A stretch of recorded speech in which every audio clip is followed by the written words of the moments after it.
నమస్తే వైఎస్. సూర్యాపేట జిల్లా కేంద్రం 5వ వార్డు దాసాయిగూడెంలో పర్యటించిన కాంగ్రెస్ నాయకులు, Telangana tourism corporation chairman Patel Ramesh Reddy.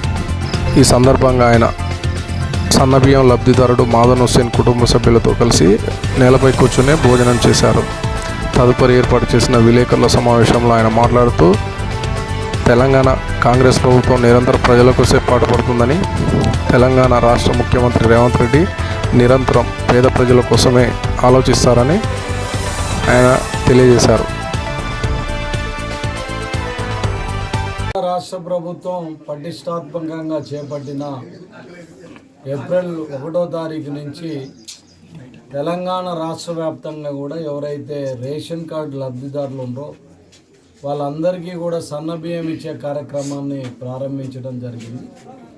మరి దీనిని పరిశీలించడానికి మేము ఈరోజు నియోజకవర్గ కాంగ్రెస్ పార్టీ నాయకత్వం మొత్తం కూడా ఈరోజు దాసాయిగూడెం గ్రామంలో ఒక లబ్ధిదారుని ఇంట్లో మరి ఈరోజు రావడం జరిగింది. మరి వీళ్ళందరూ కూడా చాలా సంతోషం వ్యక్తం చేస్తున్నారు. ఎందుకంటే ఈ భారతదేశ చరిత్రలో ఏ నాయకుడు కూడా చేయని సాహసం రేవంత్ రెడ్డి గారు. ఈరోజు ఒక సైడ్ ఆర్థిక పరిస్థితులు రాష్ట్రంలో బాగాలేకపోయినా కూడా పేదలకు పట్టెడు అన్నం పెట్టాలి, కడుపు నిండా అన్నం పెట్టాలని చెప్పి గతంలో ఏదైతే దొడ్డు బియ్యం కానీ బంక బియ్యం ఇచ్చే బియ్యాన్ని రద్దు చేసి ప్రతి వ్యక్తికి 6 కిలోల చొప్పున ఫ్రీగా, ఒక కుటుంబంలో 4 ఉంటే 24 కిలోల చొప్పున ఈ రేషన్ షాపులలో రేషన్ కార్డులకు అందిస్తున్న సందర్భంగా చాలా మరి వాళ్ళందరూ కూడా సంతోషం వ్యక్తం చేస్తున్నారు.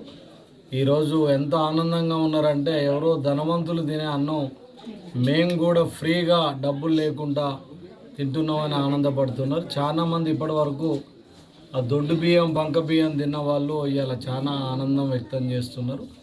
మరి ఈరోజు మేము కూడా దీన్ని టేస్ట్ చేయాలని చెప్పి దీన్ని తినడానికి మేము వచ్చినప్పుడు కూడా చాలా అద్భుతంగా, అంటే మన ఇళ్ళల్లో ఏ విధంగా అన్నం వండుకొని తింటామో అదే విధంగా ఇక్కడ కూడా బ్రహ్మాండంగా ఉన్నందుకు మరి వీళ్ళందరి తరఫున కూడా రేవంత్ రెడ్డి గారికి ధన్యవాదాలు తెలియజేస్తూ, మరి ఎవరు చేయని సాహసం రేవంత్ రెడ్డి గారు ఈ పేద ప్రజలు, అంటే దాదాపుగా 90% ప్రజలకు ఈ బియ్యం అందుతున్నాయి ఈరోజు.